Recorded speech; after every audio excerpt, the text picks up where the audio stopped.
मित्रांनो नमस्कार. आजच्या भागामध्ये आता सत्या मंजूला तिथे भांडण ते धुवायला मदत करतो आणि म्हणतो वाघमारी जा तुम्ही आराम करा, मी का धुतो भांडे. तर आता मंजू म्हणते नको अरे सत्या, कोणी बघितलं तर खूप अवघड होईल. सत्या म्हणतो की काही नाही होत वाघमारी जा तुम्ही. मंजू तिथून जायला लागते. तेवढंच आता सत्या म्हणतो वाघमारी थांबा आणि मंजू तिथे थांबते आणि सत्याने आणलेली जो बॉक्स असतो गिफ्ट असतो तो मंजूकडे घेऊन येतो आणि म्हणतो की थांबा वाघमारे, धरा तुमच्यासाठी हे गिफ्ट आणलं आहे आणि मंजूला देतो. मंजू हातात घेते. मंजू विचारते काय आहे सत्यात. सत्य म्हणतो की खोलून बघा ना वाघमारे काय आहे त्यात. तर आता लगेच जी मंजू आहे ती घेते आणि ती खोलून बघत असते. तर आता ती खोलून बघितल्यावरती त्याच्यामध्ये साडी असते. मंजू म्हणते साडी कुणासाठी आणली आहे सत्य साडी. तर तो म्हणतो की वाघमारे अहो संक्रांतीचा सण आहे ना, मग तुमच्यासाठीच मी ही साडी आणली आहे असं म्हणतो. तर इकडं ज्या मम्मी साहेब आहेत त्या मम्मी साहेब आता मम्मी साहेब सपना हे सगळं चोरून ओरून बघत असतात. तर त्या म्हणतात काय चाललंय यांचं, सत्याचं काय चाललंय नेमकं, का त्याने एवढं पुढं करतोय सत्या, काय आहे बरं यांच्यामध्ये, नक्कीच मला शोधावं लागेल असं मम्मी साहेब म्हणतात. तर आता लगेच म्हणतं की काय ही मम्मी साहेब तुम्ही आता काय करणार आहात, बघा सत्यजित भाऊजींचं काय चालू आहे खाली.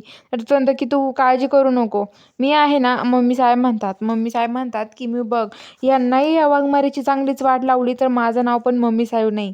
तर आता लगेच इकडं ज्या मम्मी साहेब आहेत त्या मम्मी साहेब आता तिथून लगेच म्हणत असतात की हे बघा सपने तू काळजी करू नको, आपण आता नक्कीच काहीतरी करूयात असं म्हणत असतात. मम्मी साहेबांना तर खूप राग आलेला असतो.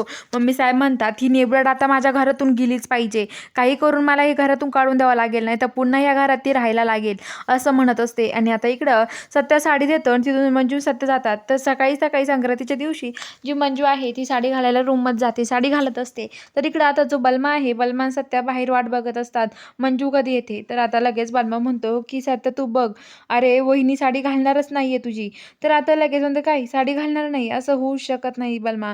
तर बलमा म्हणतो बघत राही मग तू. तेवढ्यात आता सत्या आतमध्ये जातो, बघतो तर काय वाघमारे ते साडी घालताय. मंजू म्हणते की सत्या मला साडी घालून देतो का, मला साडी घालताच येत नाही रे. सत्य म्हणतो की ठीक आहे वाघमारे आणि तो मंजूला साडी घालायला मदत करतो. आणि आता लगेच मंजूला तो म्हणतो की वाघमारे खरंच खूप भारी दिसताय तुम्ही या साडीत. मंजू म्हणते थँक्यू सत्या. आणि आता ती सत्या मंजूच्या डोक्याला गजरा वगैरे लावून देतो आणि ती एकमेकाला आरशात बघत राहतात.